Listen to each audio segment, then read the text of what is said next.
guys, Everything Apple Pro here. A lot of cool things to talk about today. A finalized iPhone 7 design, a possible price point, and more features. So basically a little recap, leaks, rumors, what's going on right now with the iPhone 7. And man, this news does move fast. So we're getting very close to the release. I mean, about 3 months to go. And production has started, so we're going to be seeing an increased ramp up in leaked components. Basically, we're going to be seeing a lot more information about the iPhone 7. And that begins today with a leak just a few hours ago of the supposedly finalized design of the iPhone 7. So it seems like Apple has finally made up their minds about what the iPhone 7 will look like, and seems very similar to everything else we've heard, and that's a good thing. I think it's a very handsome design. So we can see that the camera is sloped up, the antenna bands wrap around the phone like usual, and this is supposedly the real gold color that it will ship in. And this shell doesn't tell us too much new except for one important detail, and that's the speaker port. So notice there is a mirrored speaker on the left side where there used to be a headphone jack. And I would be so excited if those dual speakers were here to stay. That is an awesome feature I would love to have in my phone. Also, there is that camera. It is bigger. Not only are the edges tapered up, it is a bigger sensor, so we could probably expect a minor increase in megapixels, possibly 16, but that's just my hunch. I'm not talking based on any rumors on that one. Now, the leaker does point out that this could be one of two iPhone 7 models Apple will be releasing. So one with the dual speakers and one without. And this actually kind of makes sense because in my last video, we talked about two separate display panels that have been leaked, slightly altered. One could be for the one with the stereo speakers and one could be for the one without. Very interesting possibility. And an even earlier post from this leaker showed the iPhone 7 Plus, or possibly the Pro model, depending on what Apple will name it, in closer detail. So we have a look at that camera lens and it looks like it's here to stay. So we heard that it might possibly be discontinued, and even in that video I did say that it's a possibility that that could be a false rumor, and it probably was. So in detail, I mean, it doesn't look that bad, honestly. Judge me for what you want, but I don't think it looks too bad. Yeah, it's a little bendery, but the camera, if it achieves a whole level of functionality that we don't have right now, I'm all for it, and I don't think it looks bad. It's tapered, it's elegant, it's a little bit futuristic, certainly, but I mean, it will make our phones so much better, so it's certainly something I'm okay with. Also, there is a protective border around it, and we can see that there's a cutout, but up top there is a cutout for some sort of sensor up there. It could be a mic.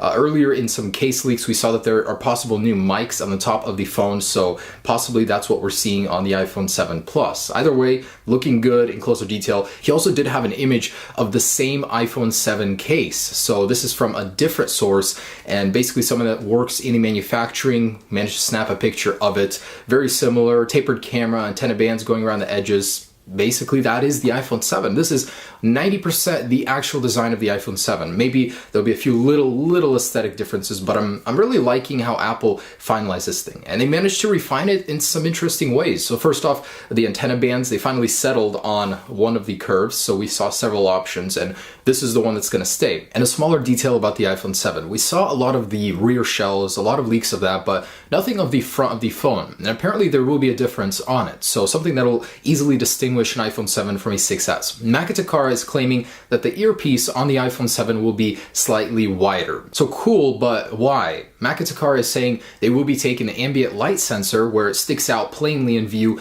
and placing it into that earpiece where it's hidden out of sight. Again, another small refinement that's going to change how the phone looks, but at the same time makes it so much simpler. I like that. Also, what he's saying is that they will be taking the proximity sensor and dividing it from one sensor into two for better functionality, possibly better detection, basically a better, more capable proximity sensor. Now, the reason he says that this is happening is because a lot of the vendors that create screen protectors for iPhones have stopped receiving orders as they await instructions for a new design. And basically that's why he's saying this is going to happen. So there will be more functionality and a slightly changed look in the front. But something that's not being talked about a lot that I think could certainly happen is True Tone display from the iPads making its way over to the iPhone, especially if Apple is tinkering with the ambient light sensor. I certainly think it could happen. And in an earlier report about 5 days ago, Makita said that Apple will not be shipping lightning-based headphones in the iPhone 7 box. So we're not going to have headphones that'll directly plug into the iPhone in the box. They could be be sold separately, but Apple's going to be including an adapter in the box from 3.5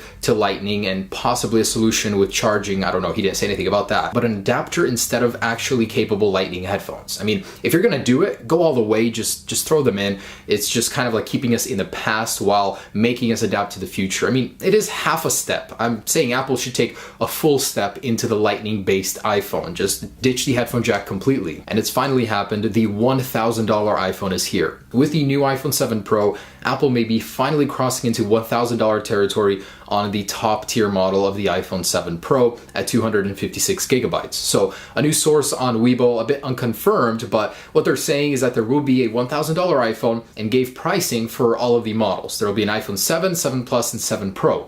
We've heard of this in the past. It was possible Apple canceled the Pro model. We really don't know because there was just so much confusion going on. But what the source is also confirming is that it will come in 32, 128, and 256 gigabyte storage options. Awesome. Really, really good step. And pricing, I mean, pretty much basic. It's just the top tier model for the 7 Pro crosses into $1,000 territory. And can you guys believe this? Apple got beat to the punch with releasing their very own iPhone. This happens every year. I think it's really funny, but a Chinese replica maker has created an iPhone 7 clone. This is even before Apple announces theirs 3 months in advance. It's really funny. As soon as I can, I'll grab this, but let's take a closer look at some of the details. So it claims to be an iPhone 7 clone, yet it has the dual lens sensor, so might be an iPhone 7 Plus or 7 Pro clone. Cool. But it doesn't look too good. The Apple logo is just slapped on in the middle like, hey guys, we spent our entire budget planning and imagining what this thing could be like. Let's just put it in the middle, you know, where Apple doesn't put it and call it a day. All right, guys, let's do that.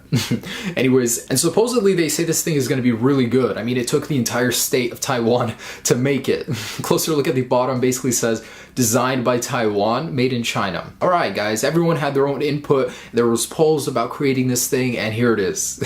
Anyways, guys, I will grab this as soon as I can, show you guys a review. I love clones. They amuse me in some interesting ways. And some interesting points from the Wall Street Journal. They've actually been pretty reliable with their predictions in the past. So what they're saying is that the iPhone, as we knew, is not going to be anything special. The iPhone after that will be. But about this year's iPhone, there were some other details we haven't heard anywhere else, which I question. But what they're saying is that it'll be up to 1 millimeter thinner, which everyone has been saying it will not get any thinner. They also said that it will have improved water resistance. So what I think they mean by that is just because it has no headphone jack, there'll be less places for water to get into. Not necessarily that it will be water resistant, just more water resistant than it currently is, if that makes any sense. And there it is, guys, the latest on the iPhone 7. So don't be fooled. It doesn't seem like a huge upgrade, but that doesn't mean Apple can't refine the product that they currently have. And starting with the base storage, stereo speakers, a much better camera, a much better high-end model. So I'm very excited